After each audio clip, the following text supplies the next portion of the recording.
নমস্কার বন্ধুরা, দফাদার kitchen with village ফুডে আমার সকল বন্ধুদেরকে স্বাগত জানাই। আজকে আপনাদেরকে দেখাবো ক্যাপসিকামের একটা অসাধারণ রেসিপি। এখানে আমি 4টে ক্যাপসিকাম মিডিয়াম সাইজের এরকম ছোট ছোট পিস করে কেটে নিয়েছি। নিশ্চয়ই দেখে বুঝতে পারছেন পিসগুলোকে আমি কীরকম করে কেটেছি। এর ভেতরে যে দানার মতো অংশটা থাকে সেটা কিন্তু সম্পূর্ণভাবে কেটে ফেলে দিয়েছি। তো 4টে ক্যাপসিকামকে এরকম সুন্দর করে কেটে নিয়েছি। কড়াইতে বেশ খানিকটা সর্ষের তেল দিয়ে খুব ভালো করে গরম করে নিয়েছি। এই সময় আঁচটাকে লয়ে রেখেছি। আর এর মধ্যে আমি এবার দিয়ে দেব ফোড়নে একটা শুকনো লঙ্কা, 2টো তেজপাতা, অল্প করে একটু কালো জিরে আর গোটা জিরে কিছুটা পরিমাণে। এবারে দিয়ে দেব রসুন, একটা মিডিয়াম সাইজের রসুন খোসা ফেলে নিয়েছি, সেটা দিয়ে দিচ্ছি।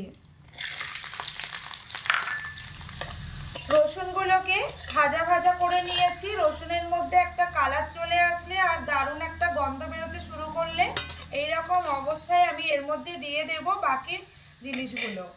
এখানে আমি একটা বড় সাইজের পেঁয়াজকে এরকম বড় বড় টুকরো করে কেটে নিয়েছি, তো সেটা আমি দিয়ে দিচ্ছি। এবার দিয়ে দেব 2টো কাঁচা লঙ্কা কুচি আর দেব একটা টমেটো কুচি। এবার এই সবগুলোকে একসঙ্গে খুব ভালো করে কষাবো। পেঁয়াজ, টমেটো, কাঁচা লঙ্কা কুচিগুলো তেলের মধ্যে দিয়ে মোটামুটি মিনিট 2 সময় ধরে মিডিয়াম আঁচে রেখে ভেজে নিয়েছি। ঠিক এরকম ভাজা হলে এর মধ্যে আমি দিয়ে দেব কেটে রাখা আলু। এই ভাজাটাকে কিন্তু খুব বেশি কড়া করলে হবে না। কেটে রাখা আলুর পিসগুলোকে দিয়ে দিচ্ছি। আলুর মধ্যে দিয়ে দেব স্বাদ মতো লবণ।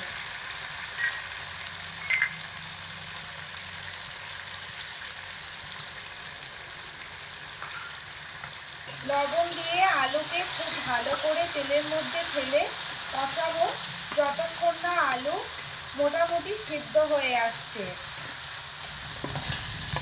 তো 5 থেকে 6 মিনিট মিডিয়াম আঁচে রেখে আলুগুলোকে সমস্ত কিছুর সঙ্গে একসঙ্গে ভালো করে কষিয়ে নিয়েছি। আলুর মধ্যেও হালকা একটা কালার চলে এসছে। এই মতো অবস্থায় আমি কেটে রাখা ক্যাপসিকামের পিসগুলোকে দিয়ে দেব।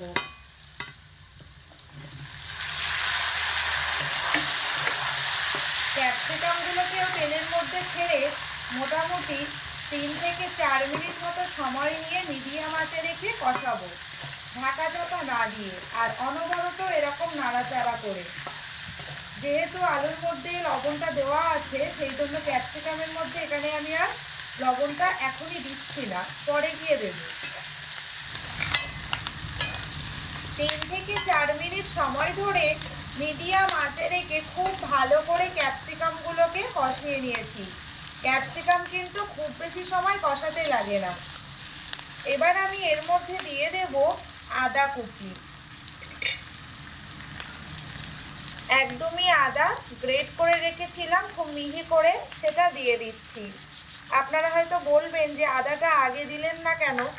আদা দিয়ে কষালে কিন্তু তলায় লেগে যাওয়ার একটা সম্ভাবনা থাকে, সেই জন্য আদাটা আমি এই সময় দিলাম। আদা দিয়ে এটাকে আমি 1 মিনিট মতো নাড়াচাড়া করে কষিয়ে নেব, তাহলে কিন্তু আর তলায় লাগার কোনো চান্স থাকবে না। আদা দিয়ে এখানে আমার ক্যাপসিকাম আলু খুব ভালো করে 1 মিনিট মতো কষিয়ে নিয়েছি। আর এখানে দেখুন কালারটাও কিন্তু পুরোপুরিভাবে চেঞ্জ হয়ে গেছে। এবার আমি এর মধ্যে দিয়ে দেব কিছু মশলা। এখানে নিয়ে নিয়েছি স্বাদ মতো লবণ, পরিমাণ মতো হলুদ গুঁড়ো, কিছুটা পরিমাণ জিরে গুঁড়ো আর অল্প একটু ধনে গুঁড়ো। এই মশলাগুলো আমি এর মধ্যে এবার দিয়ে দেব। মশলা দিয়ে সবসময় অল্প একটু জল দিতে হয়, তাহলে আর মশলাটা পুড়ে যায় না। খুব সামান্য করে একটু জল দিয়ে দিলাম। এবার আমি মশলাগুলো দিয়ে খুব ভালো করে মিডিয়াম আঁচে রেখে কষাবো মোটামুটি 2 মিনিট মতো। মশলা আর সামান্য জল দিয়ে ক্যাপসিকাম আর আলুকে খুব ভালো করে 2 মিনিট মতো কষিয়ে নিয়েছি মিডিয়াম আঁচে রেখে। এবার আমি এর মধ্যে দিয়ে দেব জল। হালকা উষ্ণ জল নিয়ে নিয়েছি, সেটা দিয়ে দিচ্ছি। আর একটু জল লাগবে। এই বাটির মাপ করে 3 বাটি জল দিয়েছি। এবার আমি আঁচটাকে হাই আঁচে রেখে এর মধ্যে একটা ঢাকা চাপা দিয়ে এবার এটাকে আমি 6 থেকে 7 মিনিটের জন্য রান্না করে নেব। 6 থেকে 7 মিনিটের মাঝে একবার ঢাকা চাপাটা খুলে দিয়ে হালকা একটু নাড়াচাড়া করে দেব।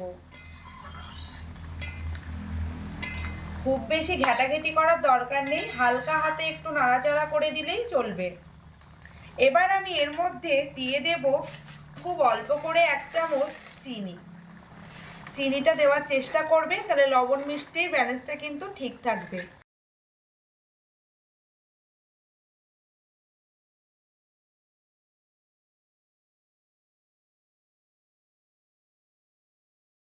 তো হাই আঁচে রেখে রেসিপিটাকে আমি 6 থেকে 7 মিনিট সময় ধরে রান্না করে নিয়েছি। এবার ঢাকা চাপাটাকে খুলে দিচ্ছি।